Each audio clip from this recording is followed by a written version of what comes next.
Saúde os irmãos com a paz do Senhor. Vamos ler a palavra do Senhor. Livro de Mateus,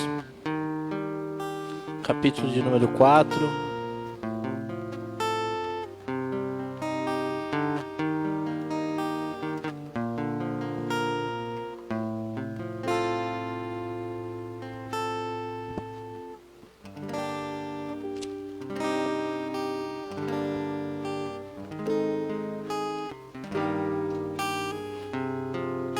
Uma palavra já conhecida dos irmãos, mas creio que Deus tem algo reservado para nós nessa noite. Mateus capítulo 4 diz assim: Então foi conduzido Jesus pelo Espírito ao deserto para ser tentado pelo diabo. E tendo jejuado 40 dias e 40 noites, depois teve fome. E chegando-se a ele o tentador disse: Se tu és o Filho de Deus, manda que essas pedras se transformem em pão. Ele, porém, respondendo, disse: Está escrito, nem só de pão viverá o homem, mas de toda palavra que sai da boca de Deus. Então o diabo transportou a cidade santa e colocou-o sobre o pináculo do templo, e disse-lhe: Se tu és Filho de Deus, lança-te daqui abaixo, porque está escrito: Aos seus anjos dará ordem ao teu respeito, e tomar-te-ão nas mãos para que nunca tropeces em alguma pedra. E disse-lhe Jesus: Também está escrito: Não tentarás o Senhor teu Deus. Novamente o transportou o diabo a um monte muito alto, e transformou-lhe, e mostrou-lhe todos os reinos do mundo e a glória deles. E disse-lhe: Tudo isso te darei, se prostrado me adorares. Então disse-lhe Jesus: Vai-te, Satanás, porque está escrito: Ao Senhor teu Deus adorarás, e só a ele servirás. Então o diabo o deixou, e eis que chegaram os anjos e o serviram. Feche seus olhos, por favor. Meu Deus maravilhoso, meu Pai, estamos diante da tua presença neste momento. Senhor, eu peço a tua sabedoria, a tua orientação, a tua direção, meu Pai, para aqui, Senhor, ministrar a tua palavra. O Senhor tem liberdade sobre a minha vida, sobre a minha voz. Eu peço a ti, Senhor, que coloca por terra todo o empecilho, Pai, toda distração e toda obra do inimigo, e os teus filhos possam entender a tua palavra, e todos possamos sair daqui cheios e regozijados, meu Pai, da tua palavra. Senhor, nos guia, estamos aqui para te ouvir neste momento, em nome de Jesus. Amém. Podeis assentar?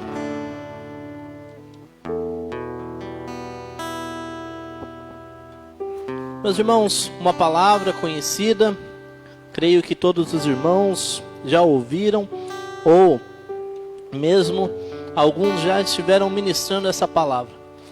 A tentação de Jesus. A Bíblia vai nos dizer que depois que Jesus foi batizado, cheio do Espírito Santo, antes de começar a pregar, a curar, ele foi levado ao deserto e ali ele foi tentado pelo inimigo. Ele foi levado ao deserto cheio do Espírito Santo, guiado pelo Espírito Santo, para que o inimigo tentasse a ele. A primeira coisa que nós vemos é Jesus dando o exemplo para nós. A primeira coisa que nós aprendemos e que ele coloca diante de nós é: tudo que vocês têm que fazer, tudo que vocês vão fazer de alguma forma, de algum jeito, eu também já fiz e sei que é possível. Aquilo que não é possível a nós fazermos, Deus não nos colocou e não nos mandou fazer. Mas tudo aquilo a qual ele mandou fazer, muitas das coisas até ele mesmo fez e provou que era possível. Aqui ele ensina que mesmo cheios do Espírito Santo, mesmo depois do batismo, nós precisamos jejuar. Nós precisamos ir ao jejum. Ele começa nos dando um exemplo que não é porque você é cheio do Espírito Santo que você não precisa jejuar. Não é porque você se batizou que você não precisa jejuar. E ele foi ao deserto. E no começo tudo ótimo, tudo bom. Não foi relatado em nenhum momento o inimigo tentando Jesus, não foi relatado em nenhum desses momentos o inimigo vindo até Jesus, senão logo após os 40 dias. Mas quando Jesus está no final do seu jejum, quando Jesus está no final da sua consagração, é óbvio que ele teve fome, pois ele era carne nesse tempo. E assim que ele teve fome, o inimigo veio para tentá-lo. E disse: olha, você está com fome, transforma essa pedra em pão. Agora eu te pergunto, qual seria o problema de Jesus transformar uma pedra em pão? Que pecado tinha em Jesus transformar a pedra em pão? Qual era o pecado em Jesus transformar uma pedra em pão? Ele já havia jejuado os 40 dias, ele tinha poder para isso, ele poderia fazer isso, e na ocasião ele estava com fome. Qual é o problema de Jesus transformar a pedra em pão para saciar a sua fome? O inimigo, muito astuto, ele usa de uma necessidade para trazer um prato, para trazer algo. Muitas das coisas na nossa vida, Jesus não vai precisar vir aqui e falar para você: olha, não faça isso, não faça aquilo, não faça tal coisa. Porque dentro do seu propósito, do seu chamado, você já sabe que aquilo não convém você a fazer. Jesus, ele não transforma a pedra em pão, poderia, mas não transformou. Por quê? Porque ele não veio para se servir, ele veio para servir os outros. Jesus, ele não veio usar o seu poder para se satisfazer, mas ele veio para servir. Jesus não veio para se alimentar, para alimentar a sua alma, para alimentar a sua carne. Jesus, ele não veio para ficar transformando pedra em pão, multiplicando pão e peixe.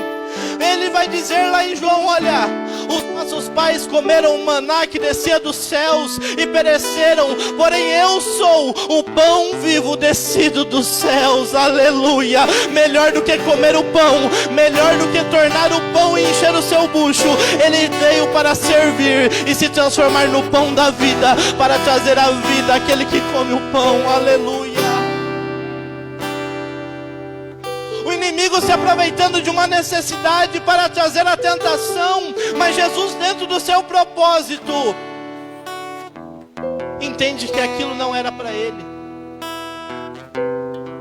Mas o inimigo é tão astuto que ele vai dizer assim, olha, no versículo 3: se tu és filho de Deus, se tu és filho de Deus,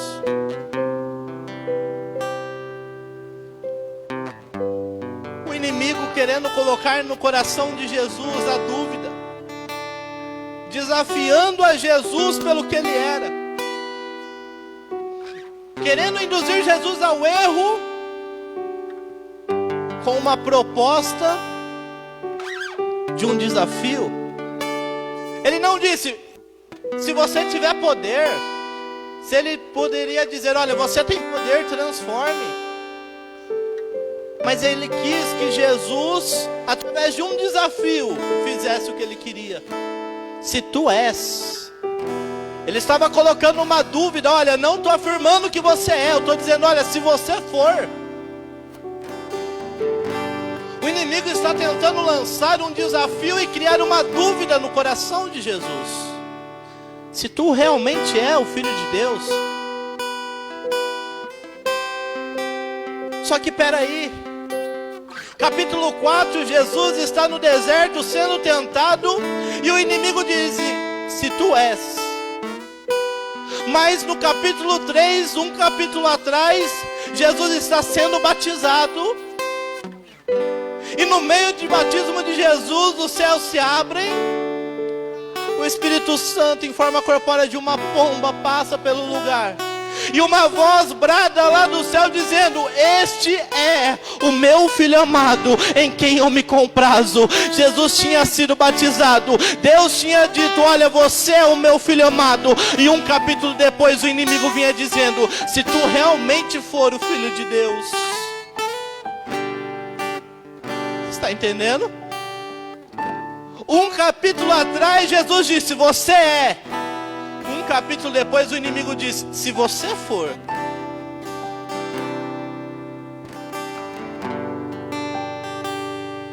5, 2, talvez 10 anos atrás, Deus te disse assim: olha, eu te faço essa promessa.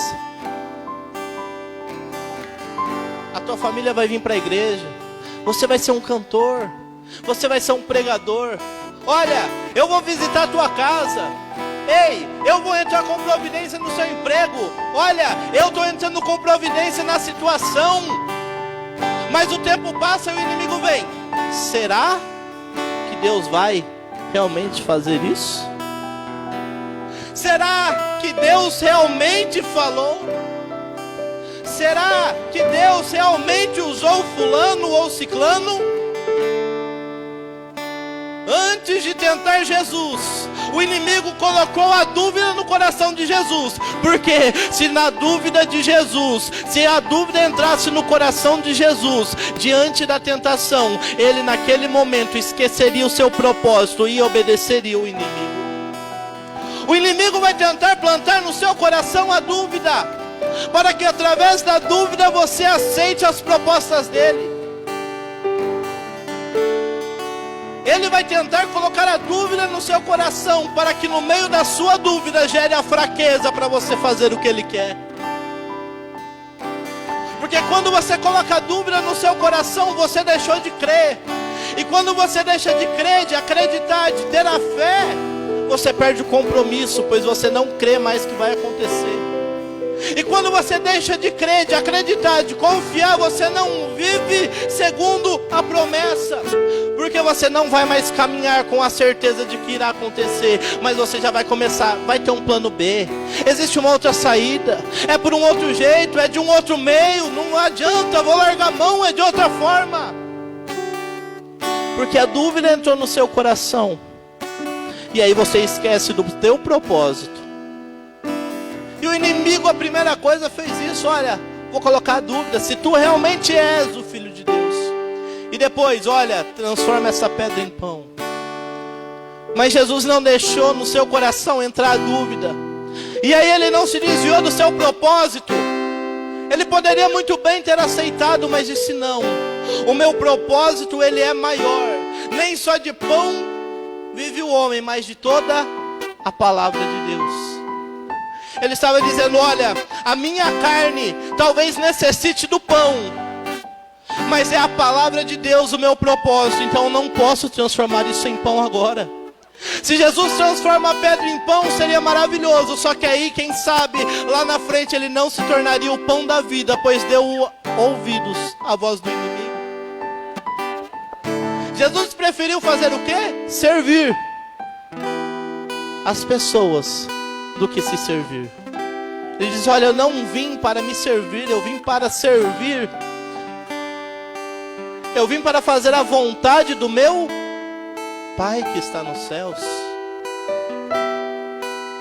Eu estou aqui consciente fazendo algo que me foi mandado. E a primeira coisa que ele conseguiu fazer foi negar, tirar a dúvida, negar o seu egoísmo, em prol de servir muitas outras pessoas. Para Jesus nunca foi problema ter o pão, pelo contrário, quando as pessoas estavam ouvindo o sermão, ele multiplicou o pão e o peixe 2 vezes. Mas porque não era para ele, mas era para servir outras pessoas. E aí continua. A segunda coisa, ele leva Jesus até o pináculo do templo e fala, olha, lança-te daqui abaixo. Porque a Bíblia está dizendo a palavra de Deus. Você não acabou de dizer da palavra, que o homem viverá da palavra. Então lança-te, pois a palavra, ela diz que os anjos te guardarão, para que você não tropece em nenhuma pedra. Aí a segunda coisa que o inimigo usa, a primeira foi a dúvida, a segunda o egoísmo, a terceira foi a gana, o poder. Quando a pessoa acha que tudo gira em volta dele, tem que acontecer porque foi Deus que me falou assim, desse jeito. Realmente está escrito que Ele tem que me guardar em todos os momentos. Então eu posso fazer até o que é errado, que Deus vai ter que me guardar no errado também. Não, eu canto porque eu sou bom. Eu prego porque eu tenho conhecimento. Eu vou para o céu porque eu não uso short. Eu vou para o céu porque eu não bebo cerveja. Eu vou para o céu porque eu não corto o cabelo. Eu vou para o céu porque eu sou mais santo que fulano. Eu vou para o céu porque eu sou mais santo que ciclano. Era o inimigo colocando na cabeça de Jesus: olha, tudo gira em volta de você. Você é o filho amado, então. Os anjos estão aqui para te proteger em qualquer situação, em tudo que você quiser. É do teu jeito que Ele te protege, então lança que Ele te pega. Você é o centro de tudo, então tudo tem que te obedecer. Todo mundo tem que olhar para você. Se joga daqui quando Ele te pega. Só que Jesus não se jogou. Sabe o que o inimigo estava tentando fazer com Jesus? O que aconteceu com ele? O inimigo, ele errou. O inimigo quis usurpar o trono de Deus, a glória de Deus. E Deus fez o quê? Lançou dos céus as profundezas. E agora ele não pode mais subir aos céus, porque ele foi lançado dos céus. Mas Jesus, ele não se lançou. Jesus, ele preferiu descer e desceu consciente. E como Jesus escolheu descer no livro de Atos capítulo 1 versículo 10, ele pôde subir de novo. E como ele desceu e subiu voluntariamente, lá na glória nós também vamos subir e entrar com ele nos céus. Diferente do inimigo que foi lançado, que queria a glória para ele, Jesus se subjugou a ser homem. De livre e espontânea vontade decidiu descer para depois poder subir novamente. Mas o inimigo queria o quê? Você é o cara. Os anjos estão às suas ordens. Lança-te daqui. Porque o inimigo foi lançado e não volta mais. Mas Cristo escolheu descer e voltará.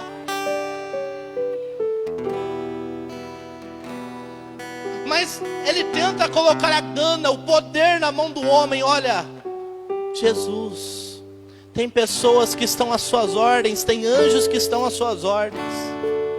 Pode se lançar daqui, se joga, que eles vão te guardar em qualquer situação, não é o que está escrito?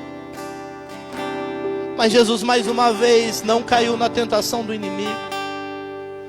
E aí mais uma vez o inimigo tenta contra Jesus. Ele mostra toda a glória. Ele mostra os reinos da terra. Ele mostra todas as coisas que ali estão e diz assim: olha, se você prostrado me adorar, todo esse trono, todos esses reinos, tudo isso eu te darei. Só que o inimigo se esqueceu de mais uma coisa. Nesse momento ele tenta Jesus com o ego de Jesus, com o poder. Olha, você vai ser o tal. Você vai estar na frente de todo mundo. Pessoas que hoje se perdem por causa do seu ego. Pessoas que hoje se perdem por causa do poder que está em suas mãos. Pessoas que hoje se perdem porque receberam um poder, porque receberam algum poder dentro da sociedade, dentro de algum lugar. Quantas pessoas que não receberem bens financeiros, bens em dinheiro e se tornaram materialistas. Esqueceram do propósito do reino e largaram as coisas de Deus. Pessoas que receberam poder dentro de uma empresa e mudaram seu caráter, sua conduta, por causa de um cargo executivo, por causa de alguma outra coisa. O inimigo agora tenta mexer com o ego de Jesus, dizendo: olha, eu vou te dar todos esses reinos, eu vou te dar tudo que está aqui, toda essa matéria eu te darei, se você me prostrar, se você adorar prostrado. Mas ele esqueceu de uma coisa. Jesus não veio pelo reino, Jesus não veio pela matéria, Jesus não veio pelos assentos, Jesus não veio pelos templos, Jesus não veio pelos reinos, Jesus veio pelas pessoas, pelas almas. Ele diz: eu vim para resgatar os que se haviam perdido, eu vim para aqueles que eram pecadores, eu vim para resgatar todo aquele que estava no pecado. E tem mais uma coisa: eu não preciso me prostrar, porque se eu cumprir a minha missão, todo joelho se dobrará e toda língua confessará que só o Senhor é Deus, só o Senhor é Deus, só o Senhor é Deus. Aleluia.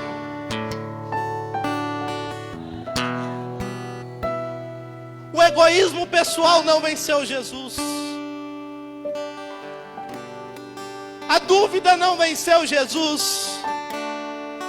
A ganância não venceu Jesus. O ego, o poder e o materialismo não venceram Jesus. Em todos os momentos em que o inimigo tentou no lugar e no ponto fraco dos homens, Jesus se mostrou forte diante da presença de Deus. Só que isso foi depois do jejum. Isso não foi antes do jejum. O jejum mortifica a tua carne e te aproxima de Deus. Talvez se ele não estivesse em jejum, ele aceitaria o seu ego inflar. Lógico que eu estou conjecturando, Jesus não ia fazer isso. Mas um homem, uma mulher, talvez sem o jejum, sem a demonstração, sem orar, sem jejuar, sem estar na presença de Deus, se deixaria se levar. Como muito nós vemos hoje. Hoje é o que mais atinge nossa sociedade: o egoísmo, a gana, o poder, o ego. E o inimigo naquele tempo já tentou em cima dessas coisas, fraquezas humanas. Mas Jesus, depois de se consagrar, Jesus, depois de jejuar, resistiu a todas as tentações. E o que aconteceu no final de tudo isso? A Bíblia diz assim: e ele disse: vai-te daqui, Satanás, vai-te daqui. Ele repreendeu, ele mandou embora. E aí diz que depois que Satanás foi, os anjos do Senhor vieram e o serviu.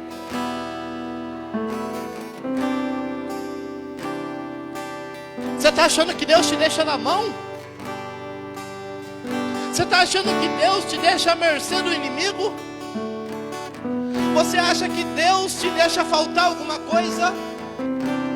Você acha que na tua casa vai faltar o alimento? Você acha que no seu bolso vai faltar a finança? Você acha que na tua família vai faltar a paz? Você acha que no teu lar vai faltar o amor? Você acha que no teu casamento vai faltar a fidelidade? Você acha que na tua vida vai faltar a alegria? Existe a tentação: manda o inimigo embora, que os anjos do Senhor te servirão nas tuas necessidades. Tiago 1,12, ele diz assim: olha, bem-aventurado o homem que vencer a tentação, porque depois que for tentado, receberá uma coroa de glória. Bem-aventurado o homem que resiste à tentação, pois depois que fores tentado, receberá uma coroa de glória. A tentação nunca foi ruim, irmão. A tentação nunca foi fora do natural. A tentação nunca foi fora de algo do seu cotidiano. Jesus disse assim: olha, você não precisa nem deitar com a mulher. Se você olhar com um olhar malicioso e cobiçar no seu coração, você já pecou. Ele não diz assim: olha, se o anjo se manifestar e aí desembainhar uma espada e lhe mostrar em um outdoor que fulano... Não. No seu olho correr e você cobiçar, já foi. E nunca é algo ruim, porque se fosse ruim, pensa bem, quando a gente vai pescar, né, Tiago? Você fica lá, ó, 1, 2, 3, 4. Você pode ficar 6 horas pescando e não pegar nada. Pode acontecer. Por quê? Porque você pode estar usando a isca errada. Ninguém vai pescar e pesca com um pedaço de pano. Ninguém vai pescar e coloca um metal. Ninguém deixa o anzol pendurado sem isca. Porque para o peixe vir comer, o negócio tem que ser atrativo para ele. O negócio tem que ser gostoso, tem que ser bom para ele. Senão ele não vai enroscar à toa em um anzol. Se o pecado fosse ruim, nenhum homem cobiçaria tê-lo. No Éden, tinham árvores boas de se comer. E tinham árvores agradáveis à vista. A árvore do conhecimento, do bem e do mal, que foi que eles comeram, eram as duas. Era uma árvore boa à vista e agradável aos olhos. Agradável aos olhos e boa. Senão, você acha que Eva ia ter comido? Para que ela ia ter comido se não tivesse o desejo diferenciado? Você acha que Dalila era feia para Sansão estar com ela? Você acha que Davi achava a mulher feia para ter deitado com ela? Você acha que era ruim, depois de 40 dias sem comer, transformar pedra em pão para você matar sua fome? Você acha que seria ruim se lançar de um templo e ter anjos para te esperar e te segurar nos braços? Você acha que ia ser ruim ter vários reinos, nações da terra aos seus pés, sob o seu comando? Você acha que é ruim comer demais? Você come demais fácil. Se se embriagar fosse ruim, não tinha ninguém embriagado nos bares. Mas tomam porque gostam, porque acham cerveja boa. Se fosse ruim, ninguém ia estar bebendo. O pecado nunca foi ruim, nunca fugiu do nosso cotidiano. E uma pessoa que não se consagra ao Senhor, não jejua, não ora, ela cai fácil. Mas é aquele que suporta com perseverança na tentação, esse receberá do Senhor a coroa de glória.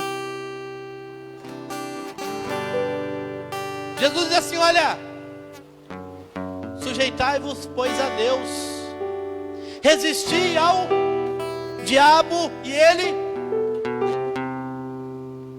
Jesus, ele estava se sujeitando a Deus, estava em jejum. O diabo chegou para tentar, ele resistiu ao diabo, porque o diabo veio enquanto ele se consagrava, e o diabo fugiu dele. Porém, o conselho quando ele não está se consagrando é outro. José, quando a mulher quis deitar com ele, o que ele fez? Foge. Porque a Bíblia diz: fugir da aparência do mal.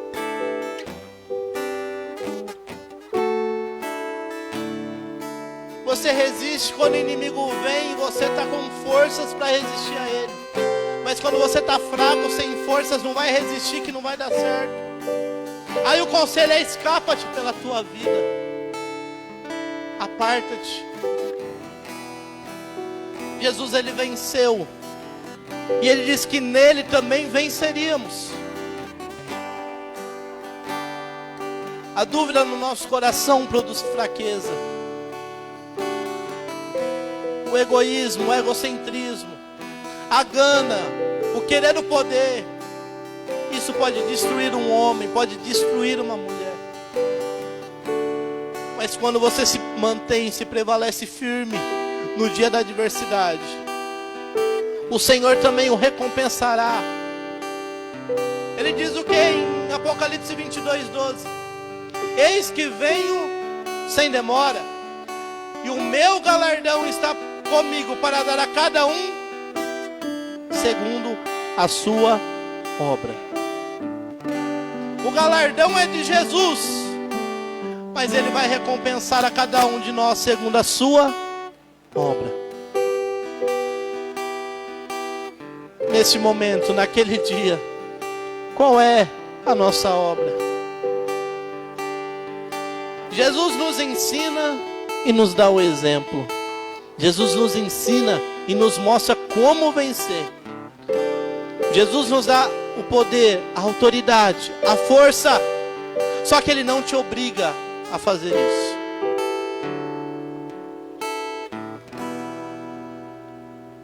Ele nunca vai te obrigar. A tentação de Jesus. A tentação de Jesus. 40 dias de jejum. Venceu 3 tentações. E depois de vencer as tentações, os anjos supriram as suas necessidades. Então você não precisa ficar assim, não vale a pena. A vida é muito curta. A mocidade é muito curta. Não está valendo a pena seguir as coisas de Deus. Não está valendo a pena. Não está valendo a pena deixar de fazer as coisas que eu fazia. Não está valendo a pena. Não. Por quê? Porque ninguém me vê. Fulano de tal está fazendo. Outra fulana também está fazendo. Outro ciclano eu vi fazendo aquilo. Por que que eu não vou fazer? Simples, porque a salvação é individual. Quem quiser fazer que faça. Todo mundo sabe o que é certo e o que é errado. Quem quiser se desviar, se desvie. Olha, aquele que está sujo, suje-se mais. Mas aquele que está limpo, limpe-se mais. Ah, mas eu fazer isso não tem problema não. Calma. Paulo diz assim, ó, ai daquele por quem virem os escândalos. Foi falado no começo do culto. Cuidado em escandalizar a noiva do Cordeiro. Eu duvido, você que é casado, você que é casada, eu duvido se alguém chegar na tua esposa e começar a envergonhar ela, você não vai fazer nada. Eu duvido alguém chegar na tua esposa, na sua noiva, começar a maltratar, a escarnecer, a falar coisas que não deve, começar a envergonhá-la na frente das pessoas, você não fazer nada. Eu duvido a sua noiva, a sua namorada, a sua esposa se envergonhar e você continuar com ela. Lembre-se que teu noivo é Jesus. E ai daquele que envergonha a noiva do Cordeiro. Ele disse, olha, é inevitável que venham os escândalos, mas ai daquele por quem os escândalos vier. Aquele que fizer um dos meus pequeninos se escandalizar, ai dele, ai dela. É por isso que Paulo diz assim, olha, tudo me é lícito, mas nem tudo me convém. Porque tem muita coisa que talvez não seja lícito, mas vai trazer a vergonha para a igreja, vai trazer a vergonha para alguém e vai escandalizar alguém. E aí se torna algo que mesmo ilícito não convém a nós. A tentação de Jesus não escandalizou. A tentação de Jesus não escarnou. A tentação de Jesus foi nos pontos fracos do homem, da humanidade. E mesmo assim ele conseguiu resistir. Ele conseguiu superar. E os anjos não deixaram ele. Mas Deus supriu a sua necessidade ao findar de tudo aquilo. Hoje você pode estar aqui nessa terra e todo mundo dizer, nossa, vai passar a vida inteira. Já tem 40, 50 anos. Nossa, você talvez é moço, é moça e vai deixar de viver a sua juventude. Você é novo, não tem problema. Nossa, você já tem tanto tempo de cristão, já tem 40, 50 anos. Nossa, você parece que é dos antigos, você é quadrado. Mas fique em paz. Fica tranquilo. Vai valer a pena o sacrifício na terra, o sacrifício terreno, para ter uma vida eterna. Vai valer a pena o não aqui na terra, para ter o sim lá no céu. Vai valer a pena abrir mão das coisas na terra, para depois no céu ser gloriado juntamente com Cristo. Vai valer a pena as vezes que você foi chamado de chato, de crentinho, de quadrado. Vai valer a pena quando o mundo te odiar, porque lá no céu tem um Deus que te ama. Lembre-se disso. Você pode estar escandalizando a obra do Senhor, a noiva do Cordeiro. Não queira ser essa pessoa que vai fazer um dos pequeninos se desviar. Esses dias eu ouvi uma frase que dizia assim: muitas pessoas que estão dentro da igreja nunca ajudaram a trazer mais alguém, mas já foi o motivo de muitas delas terem ido embora.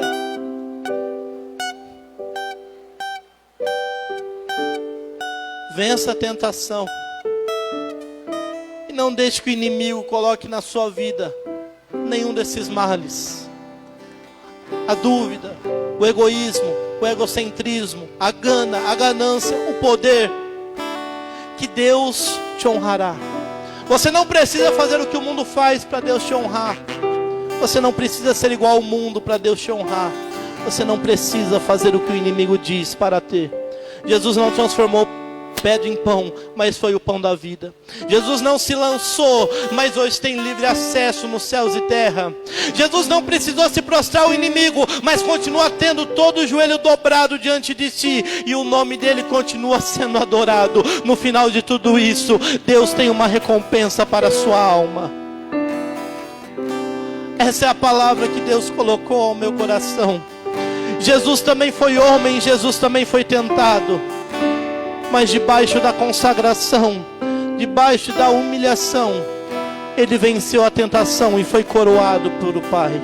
Eu e você também somos tentados, e Ele nos conforta dizendo: olha, continua firme no dia da tentação, que eu te darei a coroa de vida. Eu te darei a coroa de vida. Tiago 1,12, medite depois. Ninguém sendo tentado, diga: de Deus fui tentado, pois Deus não quer tentar a ninguém. Pois qual seria o proveito de Deus tentar alguém, e esse alguém de repente cair? Mas Ele não deixa também que o inimigo tente uma pessoa mais do que ele possa suportar. E suportando a tentação, essa pessoa receberá essa coroa de glória. Deus tem o melhor para você. Deus tem o melhor para a tua vida.